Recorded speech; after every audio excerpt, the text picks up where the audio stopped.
Hello students, welcome to my channel Square Academy. আজি আমি class 9 ম্যাথমেটিক্সৰ chapter 1 সংখ্যা প্ৰণালী অৰ্থাৎ নাম্বাৰ সিস্টেমৰ ষ্টাডি কৰিম। ঠিক আছে? ওকে।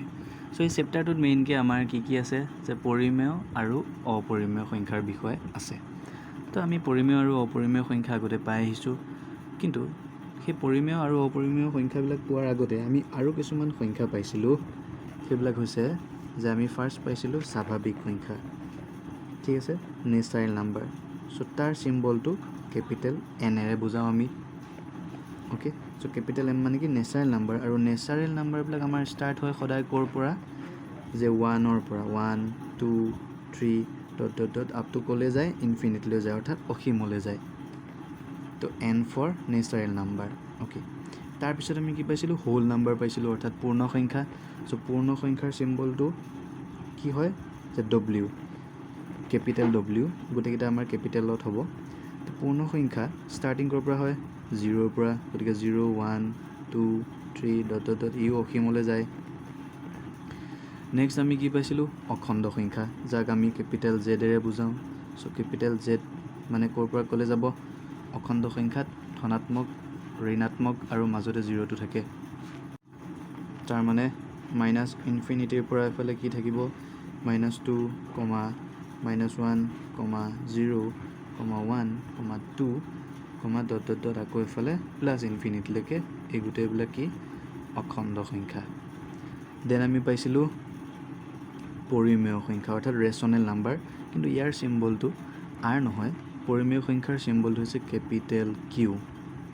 ওকে, সো পৰিমেয় সংখ্যাবিলাক কেনেকুৱা আছিল যে P/Q আৰ্হিৰ, য'ত এই কিউটো কেনেকুৱা কিউ নট ইকুৱেল টু 0, কিউটো কেতিয়াও 0 হ'ব নোৱাৰে।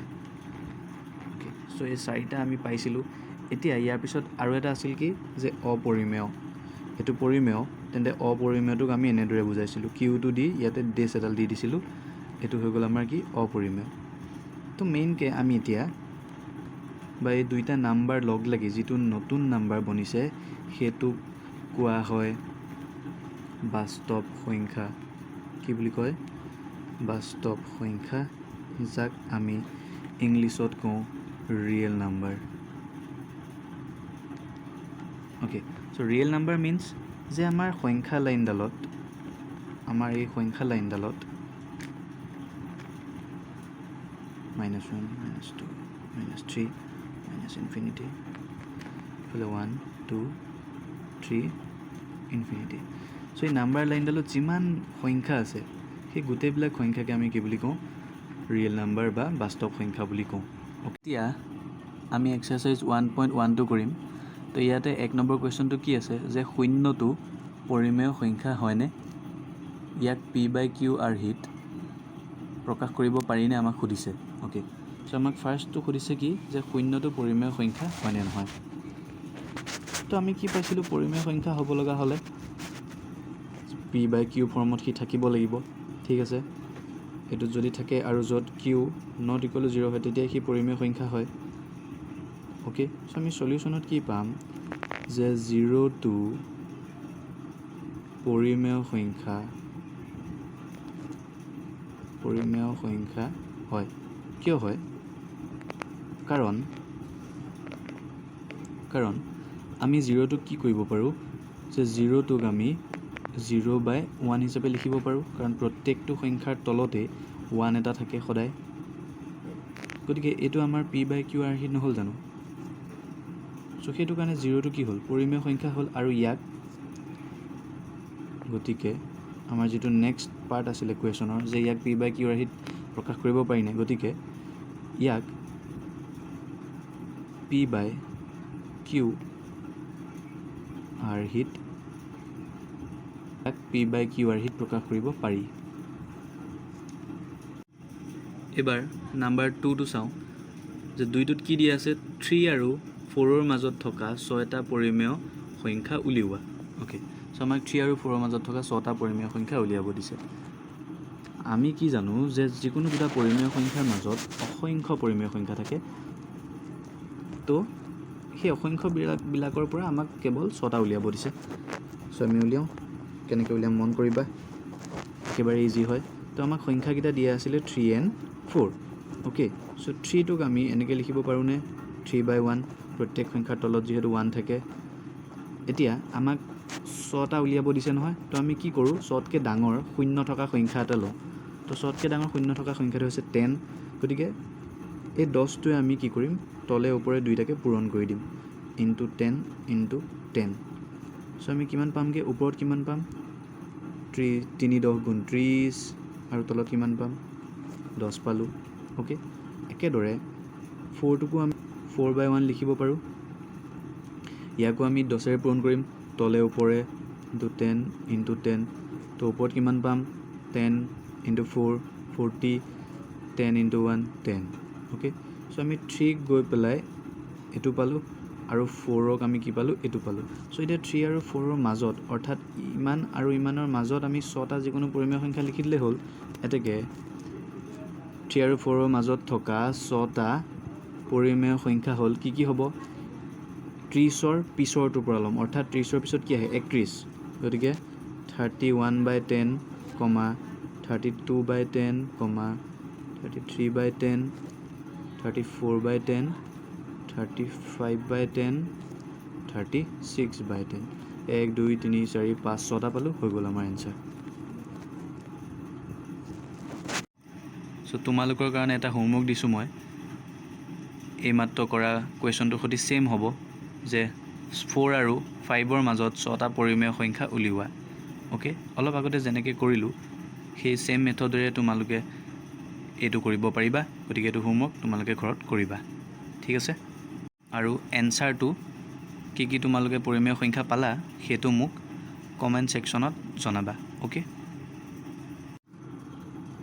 এতিয়া আমি কুৱেশ্যন নম্বৰ 3লৈ যাওঁ চ' 3টোত আমাক কি কৈছে যে 3/5 আৰু 4/5ৰ মাজত 5টা পৰিমেয় সংখ্যা উলিয়াব দিছে কিমানটা 5টা গতিকে আমি কি কৰিম আগৰটোৰ দৰে যে 5তকৈ ডাঙৰ শূন্য থকা সংখ্যা আমি 10 ল'ম চ' এই 10টোৰে ইয়াক তলে ওপৰে পূৰণ কৰিম চ' 3 ইনটু 10 ডিভাইডেড বাই 5 ইনটু 10 কিমান পাম ওপৰত পাম 30 তলত পাম 50 অ'কে ঠিক একেদৰে ইয়াকো আমি তলে ওপৰে 10ৰে পূৰণ কৰিম 4 ইনটু 10 বাই 5 ইনটু 10 ইয়াত কিমান পাম 40/50 অ'কে তো এইটো আৰু এইটোৰ মাজত আমি এতিয়া 5টা পৰিমেয় সংখ্যা লিখি দিলে আমাৰ এনচাৰ হৈ গ'ল এতেকে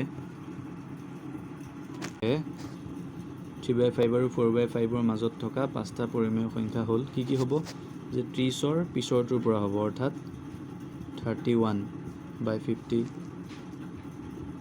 50 33/50 34/50 and 35/50 তো আমি ক'লে লিখিম আমি একে শেষৰটো 39/50 লিখিব পাৰোঁ আমি কিন্তু 40টো ল'ব নোৱাৰোঁ এইটো ল'ব নোৱাৰোঁ কাৰণ ইয়াত 40 আছে গতিকে 40টো ল'ব নোৱাৰোঁ তাতকৈ এটা সৰু ল'ব লাগিব চ' 39লৈকে লিখিব পাৰিম অ'কে চ' এইটো আছিল আমাৰ এনচাৰটো এতিয়া কুৱেশ্যন নম্বৰ 4টোত কি কৈছে কিছুমান উক্তি দিয়া আছে আৰু সেই উক্তিসমূহ সঁচা নে মিছা আমাক ক'ব দিছে তো প্ৰথমটো কি আছে যে প্ৰতিটো স্বাভাৱিক সংখ্যাই এটা পূৰ্ণ সংখ্যা হয়নে প্ৰতিটো স্বাভাৱিক সংখ্যা এটা পূৰ্ণ সংখ্যা হয়নে নহয় আমাক সুধিছে তো আমি চাওঁ যে স্বাভাৱিক সংখ্যা মানে কি আছিল যে 1 2 3 4 ... এইবিলাক স্বাভাৱিক সংখ্যা তো এতিয়া এই স্বাভাৱিক সংখ্যাবিলাক ইয়াৰ প্ৰতিটোৱে এটা পূৰ্ণ সংখ্যা হয়নে নহয় আমাক সুধিছে তো আমি জানো যে পূৰ্ণ সংখ্যাত কি হয় 0টো আহি যায় তো 0 1 2 3 এই গোটেইবিলাককে আমি কি বুলি ক'ম পূৰ্ণ সংখ্যা বুলি ক'ম অৰ্থাৎ W তো ইয়াতে এই পাৰ্টটো 1ৰ পৰা এইখিনিলৈকে আৰম্ভ কৰি এই পাৰ্টটো ইনফিনিটিলৈকে স্বাভাৱিক সংখ্যা হ'ল আৰু এইটো ক'ত সোমাই আছে এই গোটেইখিনি ক'ত সোমাই আছে পূৰ্ণ সংখ্যাত সোমাই আছে গতিকে প্ৰতিটো স্বাভাৱিক সংখ্যাই পূৰ্ণ সংখ্যা হয় আমাৰ প্ৰথমটো সঁচা লগতে আমাক ইয়াত এটা যুক্তি দিব আছে যে কিয় সঁচা হয় তো যুক্তিটো কি হ'ব যে সকলো পূৰ্ণ সংখ্যা হয়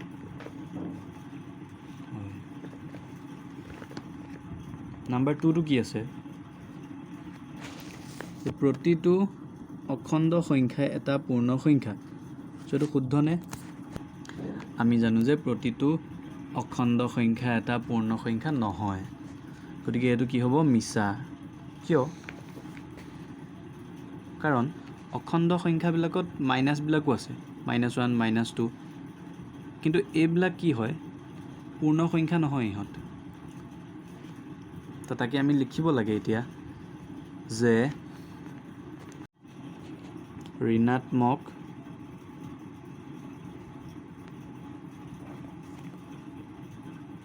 পূৰ্ণ সংখ্যা নহয় নাম্বাৰ 3